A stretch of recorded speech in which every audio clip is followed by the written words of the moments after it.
Support for Arkansas Week provided by the Arkansas Democrat-Gazette, the Arkansas Times, and KUAR-FM 89.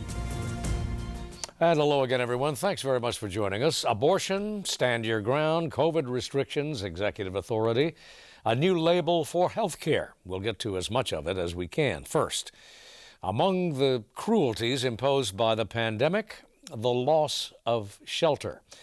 The coronavirus and its impact on incomes did not create the problem, but it made it measurably worse. In the best of times, consumer advocates say, tenants in Arkansas have precious few, if any, protections. The landlord's lobby disagrees, and in previous sessions, it has defeated legislation to strengthen renters' rights. The author of that legislation and this year's version joins us now, Representative Jimmy Gasaway of Paragould. His bill now before the House Insurance and Commerce Committee.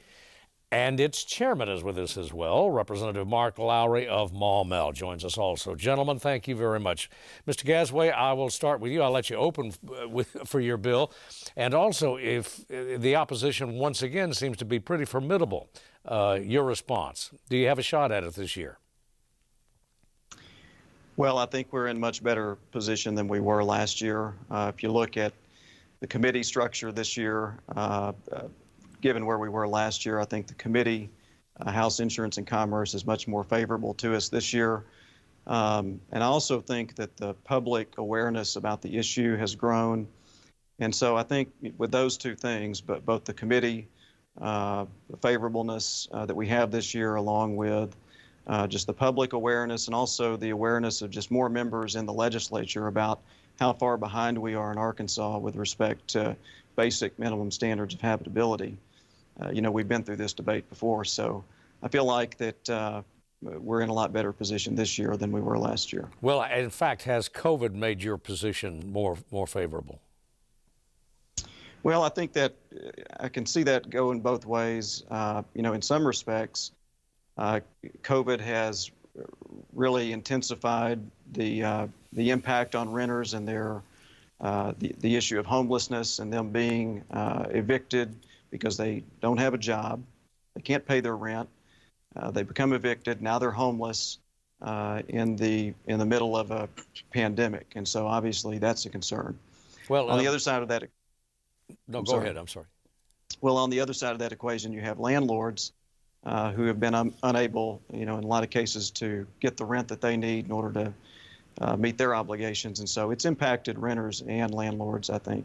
Well, the crux of it, before I go to your colleague from Maumelle, what the crux of it there were some federal protections from Washington for tenants. Insufficient? No, I actually think that went a long way to help tenants. And I think tenants in the state of Arkansas were very grateful for that. So were landlords who were able to get their rent paid, you know, in the midst of this pandemic. So I actually think it was very helpful. All right. Let's go to the chair. Mr. Chairman, gentleman from Maumelle, your response, your position. Well, I've visited with Representative Gasaway about the bill, and he's exactly right. There's been enough discussion for some of the members that, you know, it may be an easier lift this year. We do have a dramatic change in the membership of that committee. So some of the members will be hearing testimony for the first time. But the landlord's lobby, as you know, they have concerns. You know, I get calls myself. Matter of fact, I had a lady from Hot Springs call me this week, and she said, you know, I hope that you'll vote against this. And she used an example of, you know, during the recent winter weather we had, she asked her tenant to leave the water dripping, you know, so that the pipes wouldn't freeze. And the tenant refused to do that. Said, I don't want to pay the higher water bill to save you your pipes. Well, the pipes ended up freezing, and then the landlord incurs that cost. So, you know, there has to be some balancing, and I've looked carefully at the bill, and I do see some aspects of that, and I know we'll look forward to hearing Representative Gasaway give the full presentation. Well, not to speak for Mr. Gasaway, but I suspect he and his supporters would argue that the deck is heavily stacked in favor of landlords as it is, frozen pipes or no. Your thoughts? Well, I know that Well, that argument. Oh, I'm sorry. Well, I know that argument's been made, and again, I think that there has to be a balancing of the needs. Even Representative Gasaway recognized and said during the COVID, during the pandemic, that landlords have also been dramatically affected. So, we'll see how this all fleshes out. Okay, Mr. Gasaway, back to you. well, I think the issue of frozen pipes and those types of issues are really a separate issue from the bill that I have, which is to establish minimum standards of habitability for rental housing in Arkansas. And, as you said, the deck has been stacked against tenants in that regard for the longest time. Arkansas is the only state in the country that doesn't recognize some minimum standards of habitability for renters of residential rental property. And again, I would tell you, we're not talking about some type of lavish luxuries and gold-plated fixtures or anything. We're talking about things like hot and cold running water, locks on exterior doors, carbon monoxide detectors if there's a gas source, smoke detectors, electrical wiring that's not unsafe. Just really the basic things that you would expect in 2021 of any rental housing. So, while I understand the concerns that Representative Lowry raises, and those things are real situations that happen, the fact is that we're still very behind the curve. In fact, the only state in the country that doesn't have these just basic minimum standards. Well, gentlemen, if I can, to another issue, and that's, Mr. Chairman, we'll begin with you. Unveiled this past week was a new incarnation, a new iteration of Arkansas Works, our home, obviously intended to continue funding for the Medicaid expansion. What sort of house is it going to greet? Mr. Lowry? Well, I was very interested to see that the bill was presented in the Senate Insurance and Commerce Committee, which usually gives you an indication that it's probably going to end up in House Insurance and Commerce. My understanding, if I remember correctly, bills like that sometimes have gone through public health. So, we're trying to clear the deck for that bill to come over. I think I read recently John Brummett talking about that the whole approach that's being taken with our home is using the work incentive for exactly that way, a carrot rather than a stick. And I think that that's a good step forward for those of us who have wanted some type of a work requirement or a work incentive, because really, this Medicaid expansion was sold to the legislature as being for working class poor people. But we have never really required that particular aspect. So, work could also include volunteer work, if I understand correctly. I think there's going to be receptivity, but there's also going to be speculation. I mean, there's going to be skepticism. Mr. Gasaway. I agree. I think that it'll likely be received with some skepticism from some of the membership. I agree that I feel like that we had a good product in Arkansas Works, and that we were encouraging people, to find work. Those who could work should work, and that's a good policy for our state. But as we've seen a change in leadership at the federal level, obviously that changes the mandates that come down from the federal level and how we have to respond to that. And so it's going to be interesting to see how this debate develops and what comes out of it. But, I think you'll have certainly a portion of the membership that'll be very skeptical about this, and I expect that you will see some opposition. What if at the administrative level, meaning the executive level, you continue to see opposition to a work requirement, incentive, whatever, not only from the executive branch, but from the judicial as well? You've had problems with the work requirement there as well. Mr. Gasaway?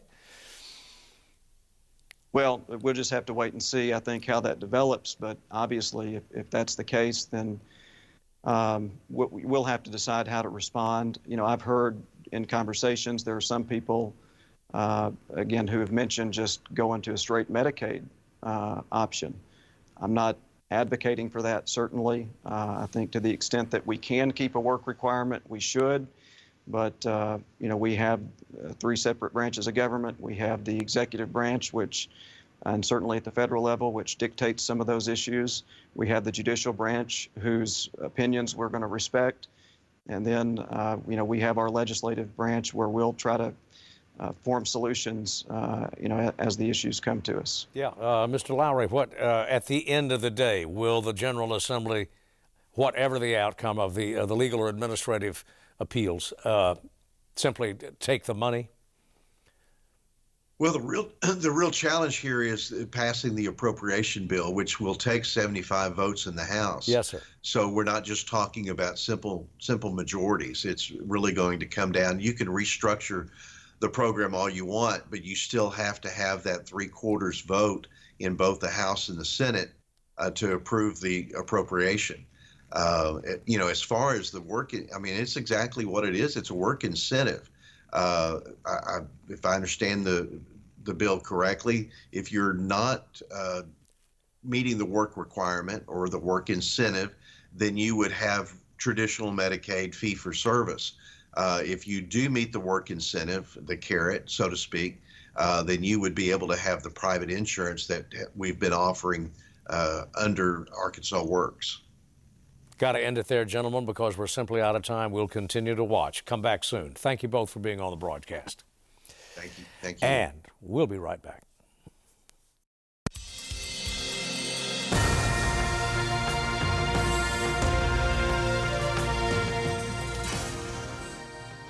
And after a busy week at the state capitol, we're back with more. Andrew DeMillo, Capitol Bureau Chief of the Associated Press, Jay Barth, Emeritus Professor of Political Science, Hendrix College, and Steve Bronner, an independent journalist. Gents, thanks for coming in or for dialing in. Assuming that a legislative session, always the first obligation of a session is to write a budget. This budget for a decade now essentially has been built around Medicaid and the expansion. So we had a new iteration of that this past week. Our home, Andrew, will it work? That's the big question right now. It heads to the Senate for a vote next week.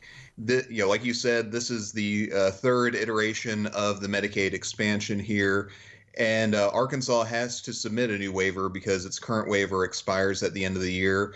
And this, the biggest or most notable change here is that it moves away from doing a work requirement, which had been blocked by the courts, blocked by the Biden administration, and uses incentives to encourage people to work, encourage people to go to school. The question is, how exactly is this going to work, and will this be enough to win over conservatives who have opposed the Medicaid budget in the past? We still have that 3/4 hurdle that they have to get over when we get to the appropriation bills. And even after that, then there's the hurdle of the Biden administration. Will they, if they oppose work requirements, would they support an incentive, or would they still view this as penalizing people somehow? Good. Well, I guess that's the big question. Obviously, 75 over on the north side and 27 on the south side. Is it perceived as window dressing to win those conservative votes? In the Senate, Andrew, we've got a rather more conservative Senate than we did 2 years ago. Yeah, we do. And the thing that's interesting is you hear from some conservatives, there's less of a willingness to fight over whether or not to have expansion. It seems to be a little bit more of an acceptance that Medicaid expansion is here, ACA is here, but more of a debate over what it should look like now. The big change here will be it still uses private plans, but under the incentive, it's possible if you don't work or you don't go to school, you could be moved to fee-for-service Medicaid. You still have some conservatives who are questioning just the whole idea of you having the private option or private plans. Why not just go to fee-for-service? So you're still going to have to win them over on the mechanics of that, but they're at least the fight over the healthcare overhaul seems to be kind of moving away now, and now it's just getting more really into the details of how you do this anymore. Yeah, I was struck by a quote from Mr. Ballinger I think in the DG, the Democrat Gazette this past week, in terms of he'd been an opponent of it, but that, to quote him, that ship has sailed. It's just woven into the budget now. Steve Bronner. That's true, and that kind of makes it a little bit surprising that we're making these major changes to the private option, because it seems like the opposition has kind of melted away, but there is still this effort to try to make these changes. That also includes some different little areas of focus, rural areas, veterans, foster kids, women and pregnant women. So there are some efforts to target some of the resources, but it is kind of surprising because it does seem like the fight is over on this. So, but again, I guess we're going to keep having this fight as long as there's a 75% requirement for the appropriation. At the end of the day, Jay Barth, will the general, same question I put to Mr. Gasaway and to Mr. Lowry earlier in the broadcast. At the end of the day, is the ship going to sail one more time?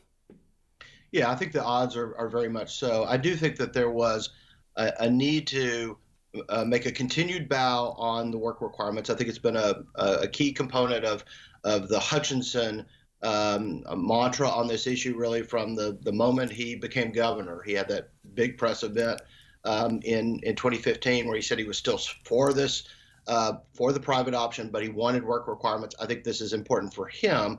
But I think it's also important to recognize on the Senate side, the loss of those couple of Democratic seats who have really provided a little bit of the cushion. And it's not been much of a cushion on either end of the House on any vote that's been cast on this issue going back for now sessions and sessions. I think that there had to be something that looked enough like Arkansas Works to make it palatable to some of the more conservative members. Yeah, they got to go home. Mr. Hutchinson this past week signed Stand Your Ground, the controversial amendment to the criminal code. Stand Your Ground. Despite what he acknowledged to be profound reservations about it, right now he's got an abortion bill on his desk that the indications are, the betting is anyway, as of mid-morning on Friday, that he'll likely sign. He has agreed to some concessions on executive power. Andrew, do we have a governor here that's A lame duck, and B, kind of playing defense here? Yeah, I think you have a governor who's recognizing where the politics are in the legislature right now, that the legislature has shifted further to the right. Also recognizing that historically in Arkansas, governors have weak veto power. It takes a simple majority to override a governor's veto, and historically governors have used that sparingly, and these Stand Your Ground as well as abortion have passed with pretty significant margins. Stand Your Ground, as you said, there wasn't really much of a question or much of an indication he was going to veto it. The big question was, would he sign it or would he allow it to go into law without his signature? And the abortion, near total abortion ban is kind of similar, where you look at his history of signing abortion restrictions. I don't think there's much of an expectation that he would veto it. But the question on the abortion legislation is, how does he balance the reservations he's expressed about that legislation, the lack of a rape and incest exception, the concern about the legal strategy of challenging Roe directly? How does he balance that with either signing it or allowing it to go into law? That's something he had to do with Stand Your Ground by noting that there was not the same law enforcement opposition that you saw 2 years ago, and also trying to use it as kind of an argument in favor of his hate crimes legislation.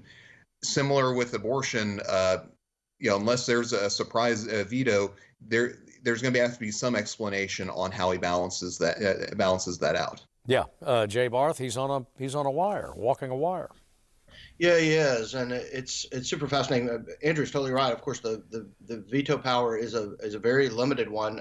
It's a simple majority override. That said, the vast majority of overrides of gubernatorial vetoes in the modern era have been in situations where the governor was of one party and the legislature was of another party.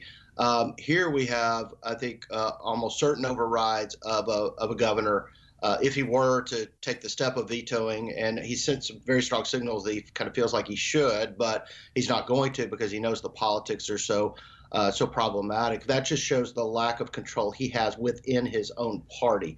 I think that's what's super exceptional here. I think it's also very striking, when his nephew Jim Hendren took the step of leaving the Republican Party. Citra Hendren said he really saw no chance for reform from within the party.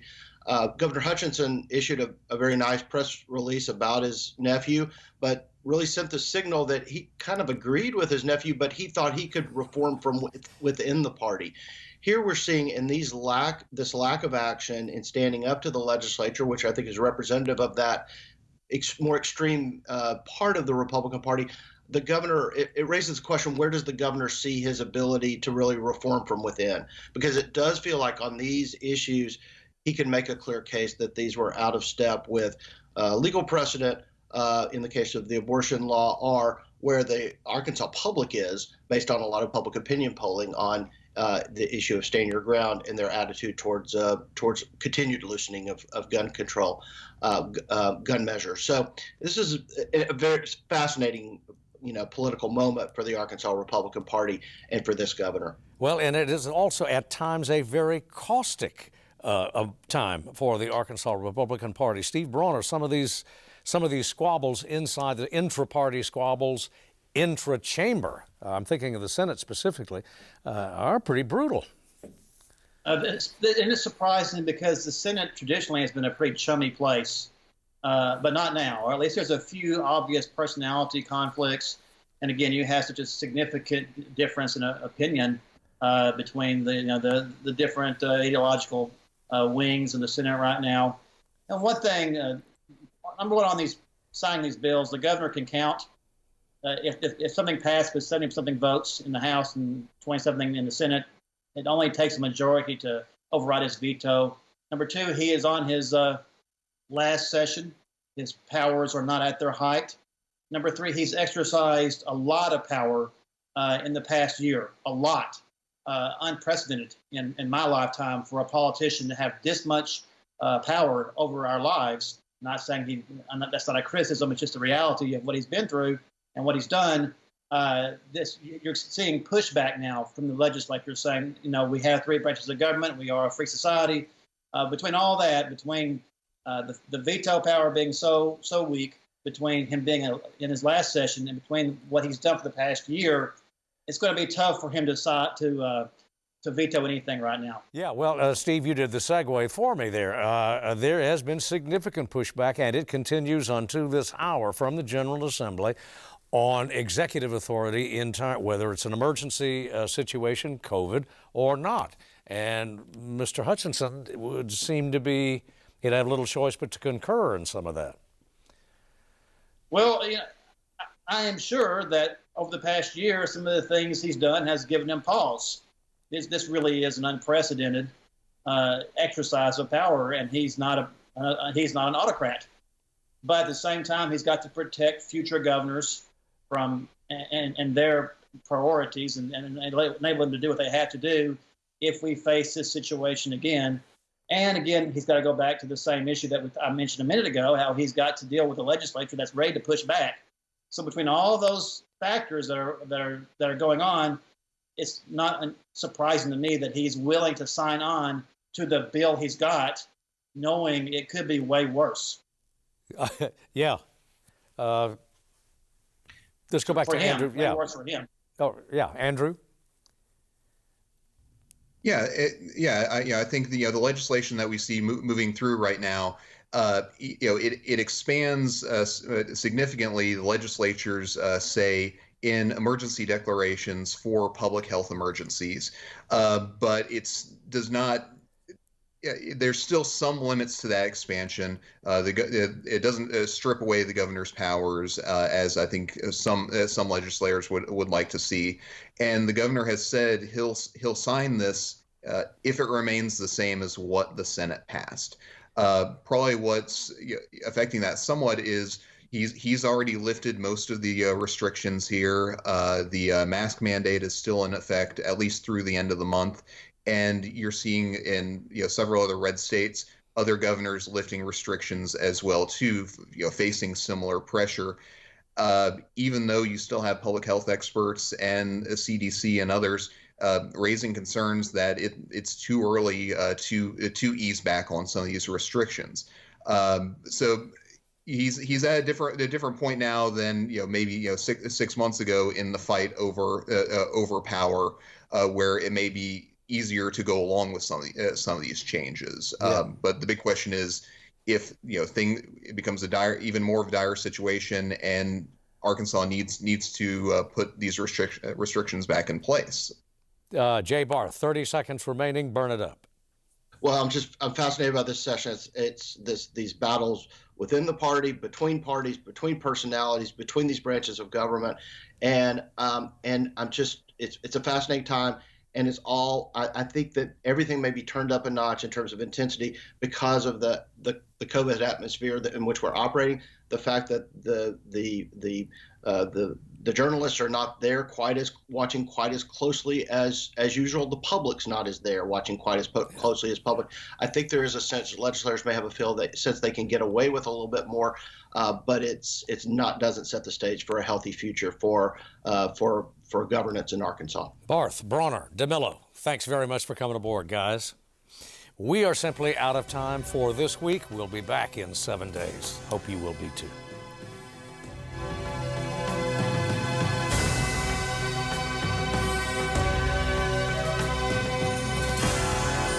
Support for Arkansas Week provided by the Arkansas Democrat-Gazette, the Arkansas Times, and KUAR-FM 89.